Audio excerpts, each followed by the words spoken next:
miarabanao amin'ny anaran'ny tompo ry avako ho tain'Andriamanitra manokana mahatratra ity alahady 7 aogositra 2022 anio dia alahady manokana izay tondranambavaka ny komity fanorenana ny tsangam-baton'ny martiora tondram-bavaka an'izany sika amin'izao anio izao fa alahady indray ihany koa tia ny tompo iaonana aminao any amin'ny isa-tokantrano koa ny fanahin'ny Kristy eny ilay fanitarika antsika tamin'ny famakiana ny tenin'Andriamanitra teo mbola omba ihany koa mialala an'izao afatry ny tompo izao mialohan'izany dia andeha hiaraka hivavaka isika. Andriamanitra rainay izay ny an-danitro, rainay ianao amin'ny alalan'i Jesoa Kristy tomponay, ilay teninao ray io tonga nofoka miara-monina aminay, ilay Kristy zokinay izay niaritra ny mafy mba ho famonjenanay ka azahoanay mandreza ho teninao izao amin'ity anio ity. Ny fanahinao tompony inay hiasa mahery any amin'ny isam-baravarana isa-tokantrano ka tonga ny teninao tokoa ho fiainana sy ho fanantenana ho an'ny tsirairay avy. Koa mitenena tompo araka ny fombanao miaino izay mpanomponao amin'ny anaranao Jesoa. Amen. Ny tenin'Andriamanitra ry avako ifampahizantsika amin'izao anio izao dia arak'izay nitarihan'ny fanahiny Zakaria mpaminany ao amin'ny bokin'ny tantara 4:4 ka ny andininy 4:20 manao hoe Jehova ny hijery sy hamaly izao. Jehova ny hijery sy hamaly izao. Ny mananaina rehetra ry avako rehefa todo zava-manahirana na todo zava-tsarotra indrindra fa asian'ny hafaratsy dia mahavita zavatra izay tsy azo ny saina eritreretina toy ny vonon'olona, toy ny vanomban-javatra ary tsy vitan'izay mahavita zavatra ihany fa mahavoaka teny tsy ampiheverana, mavita amin'ny teniteny foana, teny maloto, manao teny midika valifaty, teny izay tsy mendrika fa tsy mba toy izany kosa nefa ry havako Zakaria mpaminany eto. Fa na dia nianjady zava-tsarotra ary izy, na dia efa manindona azy ara ny fahafatesana, dia tsy teo ambavany mihitsy ny teny fanomezan-tsiny, tsy nandalo tao an-tsainy mihitsy izay endrika valifaty, fa teny maneho fiantorana amin'Andriamanitra ny nataony manao hoe Jehova ny hijery sy hamaly. Evi-dehibe roa ry avana ny tian'ny tompo mba hivelomantsika amin'izany teny izany manao hoe na dia mafy ara ny manjohan'ny mpino dia mahatoky hatramin'ny fahafatesana izy. Na dia mafy ara ny manjohan'ny mpino dia mahatoky hatramin'ny fahafatesana izy. Mety ho gaga angamba ianao manao hoe ahoana moa ny toeran'ny fahatokiana kanefa ny fahafatesana efa mananontany. Izany indrindra ny tena mitranga eto. Feonatrehan'ny fahafatesana faran'izay mampivara-ontsana izay mananotanona ny Zakaria dia tsy nitrotra izy, tsy nanohitra izy, sanatria kamsana, sanatria tahotra tsia, fa tena fiaretana noho ny fahatokiana, ny fitondran'Andriamanitra sy ny famonjen'Andriamanitra. Mety ho gaga angamba ianao manao hoe fa dia inona loatra no nataon'ny Zakaria no hianjadilo izao zava-tsarotra izao izy.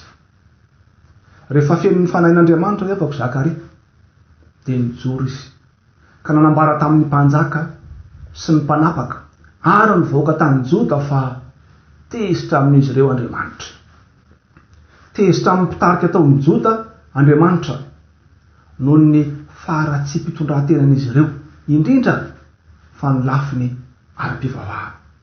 Satria niala tamin'Andriamanitra sy ny fanompona an'Andriamanitra izy ireo ka lasa nanompo ny Asera sy ny sampiny. Vokatr'izany dia tezitra Andriamanitra ary nampitolain'Andriamanitra ny Zakaria ny afatra faran'izay enjana manao hoe satria nahafoy an'Andriamanitra ianareo dia ho afoin'Andriamanitra koa. Ary dia niariary tokoa moa izany eo amin'ny toy ny tantara fa dia tena navelan'Andriamanitra tokoa ho tamihan'ny Sirianina fahavalo ny vahoaka tao Joda ka tena nahita faisana avokoa. Kanefa tsy tsapan'ireto mpitarika izany, tsy tsapan'ireto mpanapaka izany, Fa rehefa niteny zany tenin'Andriamanitra zany Zakaria dia tesitra mafy izy ireo. Ary niray tetika sy nitady ny fomba rehetra ampanginana an Zakaria. Ary nibita oatsaina dia nitorapato azy ka hamono ahafaty azy. Teo anatrehan'izany toe-javatra zany nefa liavako dia izao. Tsy mba nanolotra Zakaria, tsy namaly faty Zakaria, tsy nitady ny fomba ialana akory Zakaria, na dia azony natao ary zany satria Jehoiada izay mpisorona dia nanao soa indrindra tamin'ny mpanjaka. Ka raha mitranga-javatra tahaka an'izao dia azony Zakaria atao tsara miankavy amin'ny mpanjaka. Ny raiko eny nanasoa anao ka ahoana no ataonao toy izao? Fa tsy mba nanao tahaka an'izany riavako Zakaria, fa nekeny ny fitondran'Andriamanitra amin'ny fiainany. Ary zany no nahatonga azy teny manao hoe Jehovah ny hijery sy hamaly. Riavako malalo amin'ny tompo, tena napetraky Zakaria tamin'Andriamanitra ny adiny sy ny fiainany manontolo. Matetika zaho sy ianao riavako eo amin'ny fiainantsika andavanandro, rehefa tody zavatra manahirana indrindra vokatry ny tsirary, vokatry ny herisetra, dia mahatsiaro tohina ny foamam-panahy isika. Ka alaim-panahy isika hanohitra, alaim-panahy isika hamaly faty eo anatrehany toe-javatra ireny. Tsy mahagaga moa zany fa nareo Jiosy razantsika ary dia manana lalàna sy fitsipika eo anatrehany toe-javatra tahaka an'izany. Dia ilayntsika loatra manao hoe ny maso solon'ny maso, ny nify solon'ny nify. Ny tian'izy ireo ambara amin'izany dia zao hoe tsy misy ratsy atao eto ambany masoandro ka tsy misy valiny ary tsy maintsy misy setriny. Fa tsy matahaka an'izany riavana Zakaria eto, tsy matahaka an'izany izy, fa nahavita nandefitra izy, nahavita namindra fo izy. Ary zany no nahatonga azy teny hoe Jehovah ny hijery sy hamaly. Kristianina ianao riavako ary kristianina, aoka isika ho mahatoky hatramin'ny fahafatesana na inona zavatra mafy mianjady eo amin'ny fiainantsika. Tsarovy malakariva ny tenin'i Jesosy manao hoe mivavaha ho an'izay manenjika anareo ary valio soa ny ratsy. Ny ainan'izany tokoa riava nareo avantsika tany Inde sy tany Afrika Atsimo, isan'izany ry Gandhi sy ry Nelson Mandela. Tsy nagaga rasa mandroso tokoa ny fireneny ankehitriny. Inona ho ianao no nataony? Niaritra izy ireo tamin'ny tsirary ny anjady taminy, nitehitra tamin'Andriamanitra izy, fa indrindra namindra fo izy ireo. Tena miseho tamin'ireo olona ireo mihitsy izany atao hoe herin'ny famoram-po izany. Fa tsy vitan'izay namela heloko ny fahavarony izy, izay nampijaly sy nampahory azy, fa lasa nampandroso ny fireneny sy ny mpiray-tanindrazana ny mihitsy. Ary zany raha toa ny vitan'ny Tompo Jesosy tamintsika. Ilay Tompo Jesosy izay nenjehina ary nombona tao ambony hazo fijaliana, niaritra ny mafy, nijaly mba ho famonjenantsika, kanefa tsy namaly izy ary tsy nanohitra izy, fa mbola teny nivoaka teo ambavany ary teny hoe raha eo mamela ny helony, fa tsy fatan'izay atao. Namindra fo ny Tompo Jesosy. Ary zany riavana ny tena tsy ambara telo ny mampahatoky hatramin'ny farany amin'ny fanomponan'Andriamanitra, dia ny fananana ny toe-panahin'ny fitiavana sy ny famoram-po izany. Izany fanahin'ny fitiavana sy ny famoram-po izany tokoa ho amiko sy aminao. Ka ninona zavatsarotra sy manahirana lalovantsika indrindra fa amin'izao fiainana izao dia mahatokian'Andriamanitra. Apetrao am-pialatanan'Andriamanitra ny fiainana manontolo, fa Jehovah ny hijery ary hamaly. Ny hevi-dehibe faharoa riavako tena ny mandram-bara amin'izany teny izany dia ny hoe na dia mafy ary ny manjoan'ny mpino sy miemotra izy na amin'ny mora fa indrindra amin'ny sarotra.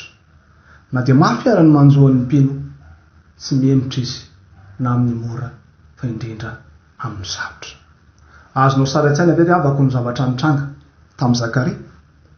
Mandindona azy ny fahafatesana izay amin'ny fomba baribarianina, satria tsy mba vonoana fihavonona tsotra fotsiny izao ny olona, fa atao amina toerana anankiray, vorina ny olona, samy mandray vato ny olona rehetra dia mitoraka anao eo mandrapatapitry ny ainao. Zany fahafatesana izany no nandindona amin'ny Zakaria. Kanefa na dia teo ary zany dia tsy mba nivadika tamin'Andriamanitra naoviana izy, fa vao maika ary izy nanao antsoavo mbo retany ren-danitra mba hitaona an'ireto vahoaka Joda ireto ho amin'ny fibebahana, fa indrindra iverina amin'Andriamanitra. Tena mahagaga tokoa ry havana ny fiasan'Andriamanitra amin'ny mpanompono. Fa na dia nasiany ratsy azy Zakaria eto dia novaliany soa zany, satria nomeny an'ireto vahoaka jody reto ny vahaolana mba tsy hahatonga azy ireo ringana sy hiara-ny famaizan'Andriamanitra. Dia ny fibebahany zany, fa indrindra ny fiverenana amin'Andriamanitra, fialana amin'ny ratsy fanao ka ankatoavany ny didin'Andriamanitra sy ny tenin'Andriamanitra. Tena notohizany Zakaria hatramin'ny farafofona indrindra ny iraka nampanaovin'Andriamanitra azy, dia no mpaminanin'Andriamanitra anambara ny afatr'Andriamanitra velona. Tonga iraka ary tsy nemotra hatramin'ny farafofona iny toa ny Jesosy Kristy Zakaria eto. Jesosy Kristy izay niaritra hatramin'ny fahafatesana mba ho famonjena anao, ho famonjena ary ho famonjena amin'izao tontolo izao. Petraka aminao mba mifanontaniana manao hoe fa inona ary ny tsy ambaratelon'ny Zakaria ka nazahoany mbola nitozo hatramin'ny farany amin'ny iraka izay nanorahan'Andriamanitra azy mba hitory ny filazantsara. Ny valony ry havana dia izao: no fiainon'Andriamanitra ny fanahin'Andriamanitra izy, ary zany fanahin'Andriamanitra nameny ny fiainany zany no nampiorina azy amin'ny finoana, ka nanana ny faharetana, nanana ny fahatokiana andreseny izay mety tahotra na mety fanaintainana, indrindra ny fahafatesana mandindona. Ianao koa ry havako amin'ny manavesatra anao io, ianao koa ry havako amin'ny zavatra manahirana anao io, na amin'ny fiainanao andavanandro, na amin'ny fitondrantenanao, indrindra fa amin'ny fifandraisanao amin'Andriamanitra sy ny mpianakavy, dia tsaro fa tianao ny Tompo Andriamanitra, manome anao ny fanahiny koa izy, koa raisy ny fanahiny Jesosy Kristy Tompontsika, dia haharitra tokoa anao ary hahatoky an'Andriamanitra hatramin'ny farany koa anao, na inona manjo eo amin'ny fiainanao.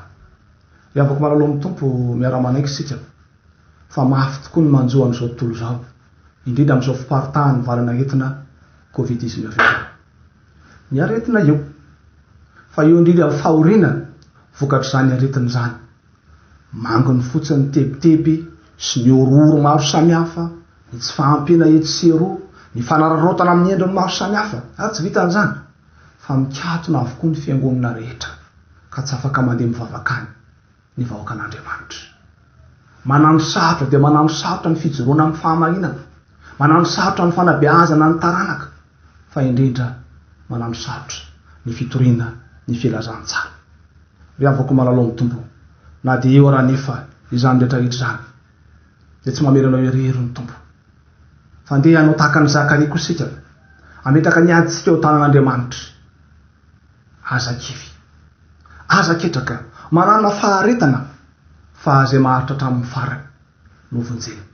Tianao Andriamanitra havako, ny zava-dehibe amin'Andriamanitra dia izao: ianao mahatsiaro ny antson'Andriamanitra sy ny iraka ampanaovin'Andriamanitra anao tahaka ny Zakaria, ka ilay iraka sy ilay asan'Andriamanitra natao zava-dehibe mihoatry ny aina azy, ary zany raha teony nataon'ny Zakaria ka tian'Andriamanitra ihany koa tanterahanao. Koa raisy ny andraikitrao ary havako, tanterao ny andraikitrao, ao amin'ny tokantrano zany, alaminy izay tsy milamina rehetra, eo amin'ny fiarahamonina, ataovy izay tandrifa ianao, indrindra tao anivon'ny fiangonana, ary raoty ny andro azonao voatsoa fa miaratsy izao fiainana izao. Samy miara-mahita an'izany tsika ravana ankehitriny, mandalo ny volana sy ny taona, fa miaratsy tokoa ny fiainantsika zanak'olombelona. Ny zava-dehibe dia izao: na eo ary zany fiovaovany zany, ny Tompo Andriamanitra tsy miofo, tanterao ny fanomponao, fa mombana mandrakariva ny Tompo Andriamanitsika mijery anao Jesosy, miado anao ny Tompo Andriamanitra tokoa no hamaly zay rehetra manisy ratsy anao, Andriamanitra tokoa no hanomitra zay rehetra very taminao. Eny, hiado anao ny Tompo Andriamanitra, fa ny angatahan'ny Tompo aminao dia izao: aoka ianao mahatoky hatramin'ny fahafatesana dia omen'Andriamanitra anao tokoa ny satroboninahitry ny fiainana, sy ny fiainana eto tany ihany, fa indrindra ny fiainana any an-danitra any. Dia n'Andriamanitra ireny ny voninahitra fa ny fanahiny kosa ao aminao, ho aniko, amintsika rehetra, mba azahoantsika tokoa ho mahatoky hatramin'ny fahafatesana. Amen.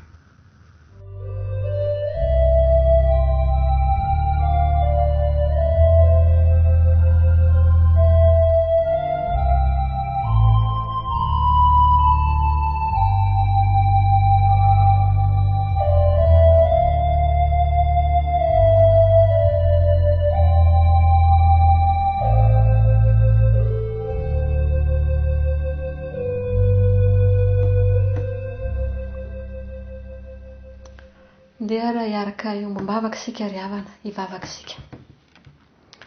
Ry Andriamanitra rainay izay any an-danitro, indri ny fitiavanao anay afaka nandreny teny fampaherezana avy aminao tamin'ity anio ity. Nanehoanao indrindra ny tantaran'i Zakaria izay niaritra noho ny tsirary natao taminy satria natoky anao Andriamanitra izy. Namela ny eloko ny mpitondra sy ny vahoaka ny tora-bato azy. Niankina taminao Andriamanitra trany na dia ny vonoana martiora aza. Tsy namalina dia nanana ny rariny. Indreto izay Tompo vonona anao tahaka ny Zakaria ka hiaritra eny hatramin'ny fahafatesana ny finoana anao Jesosy Kristy, ilay nanolotra ny ainao teo amin'ny hazo fijaliana ho fanavotana sy ho famonjenanay. Tompo rainay io, indreto izahay ezaka mandrakariva anatanteraka hatramin'ny farany ireo andraikitra napetraka taminay amin'ny mahampino anay na amin'ny mora fa indrindra amin'ny fotoan-tsarotra. Mivavaka izahay ho an'ny marary ny Covid-19 ankehitriny.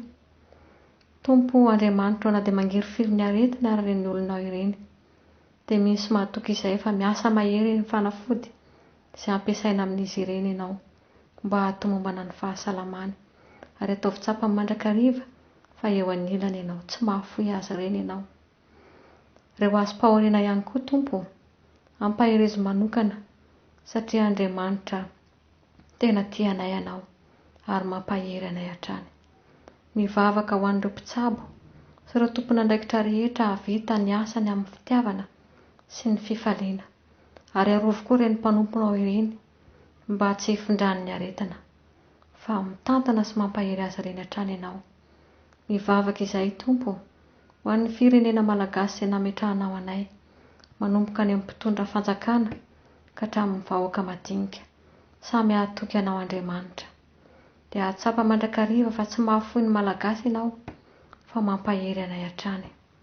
Mivavaka ho an'ny mpitandro filaminana rehetra manerana ny nosy mba havita-tsakany sy andavany ihany koa ny asa izay napetraka ao iantsoroany amin'ny fandaminana sy fandavirariana ty firenena ity mba hisehoan'ny voninahitra ao.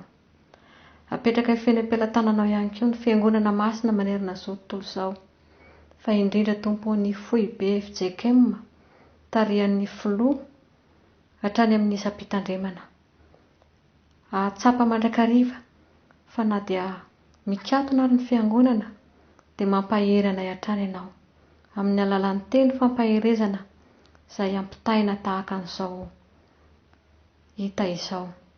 Ry Tompo rainay tsara indrindra, apetraka hifeny am-pelantananao ny kristianina tsirairay hiorina amin'ny finoana satria eo anilanay mandrakariva ianao Jesosy, mampahery ny kristianina na dia ao anatin'ny vanim-potoana sarotra lalovan'ny firenena izao tontolo izao ara. Mivavaka izay Jesosy ho an'ny komity fanorenana ny tsangam-bato martiora, ianao nampahery azy ireo mandrakariva amin'ny adidy sy andraikitra izay tanterahany tamin'ity taona ity, dia ampaherezo mandrakariva ary tantany sy ivimbino amin'ny asa rehetra izay iantsoroany. Dia mbola maro Tompo ny vavaka tianay sandratra aminao, kanefa ianao mahalala ny mahasoa sy ny mahatsara anay. Dia amin'ny anaranao Jesosy Kristy Tomponay no ametrahanay izany vavaka izany, izay farananay amin'ilay nampianaranao manao hoe: rainay ao izay any an-danitra, ho masinana ny anaranao, ho tonga ny fanjakanao, atao any ny sitraponao, ity an-tany tahaka ny an-danitra. Mihonen'io ny anina sahaza ho anay, ary mamela ny elokay tahaka ny nameranay izay meloka taminay, ary aza mitondra anay amin'ny fakapanahy, fa manafahanay amin'ny ratsy, anao ny fanjakana sy ny hery ary ny voninahitra manakizay. Amen. Isaorantsika ny havana ny Tompo Andriamanitra afaka nampaherentsika tamin'ity anio ity. Mialohan'ny amarana antsika izao fiaraha-mivavaka izao, dia mba misy hafatra izay tena ampaherezana sy famosarana amintsika. Ny voalohany amin'ireny ry havako dia mampahery anao mba hitozo hatrany amin'ny fivavahana any amin'ny isan-tokantrano any. Eto ambavaka ny ankonanao, eto ambavaka ny firenena, eto ambavaka izao tontolo izao, fa Andriamanitra ny tompony niaditsika, mila mahatoky azy tsika tahaka ny Zakaria. Ny faharoa avako dia izao: ajao ny fepetra izay apetaky ny fitondram-panjakana ho fiarovana anao sy fiarovana ny manodidina anao amin'izao valana entina izao, raha mbola azo atao ry havako, mijanoana ho trano ao an-trano mivavaka, ao an-trano miala voly miaraka amin'ny mpianakavy, ao an-trano manao raha maro samihafa fa raha mbola azo atao aza mivoaka ny trano. Ny zava-dehibe fahatelo revana dia izao: mahireza manantanteraka ireo adidy aman'andraikitra samihafa izay tandrify ianao, eto ambavaka ny mpitsabo, eto ambavaka ny tompon'andraikitra ara-panjakana, eto ambavaka izay rehetra manana andraikitra amin'ny famongorana. Izo avalana entin'izao ary ny farany ray aman'andria izao: aza manadino ny tondrambavaka ny fiangonana sy ny asan'ny fiangonana. Tetatero ireo adidy aman'andraikitra amin'ny alalan'ny rakitra izay ataontsika isan-kalady any amin'ny isatoko hatrano zany, amin'ny alalan'ireo adidy maro samihafa izay azontsika alefa aty amin'ny fiangonana amin'ny fomba mahazatra antsika. Tsarovy fa Andriamanitra tsy mba tsy marina ka nadino ny asanareo sy ny fitiavana izay nasehonareo ho voninahitry ny anarany. Eny ary avana maran'izao fiaraha-mivavaka izao isika, koa mialohan'ny anorantsika ny tsodrano dia maniry hatrany ary miray hatrany ny fiadanan'ny Tompo ho amintsika rehetra mandrakariva sy mandrakizay. Raiso ary avako ny tsodrano izay atolotra anao amin'ny anaran'i Jesosy Tompo manao hoe: itahanao aneny Tompo ka hiaro anao, ampamirapiratra ny tavany aminao aneny Tompo ka hamindra fo aminao, anaratra ny tavany aminao aneny Tompo ka hanome anao ny fiadanany. Amen.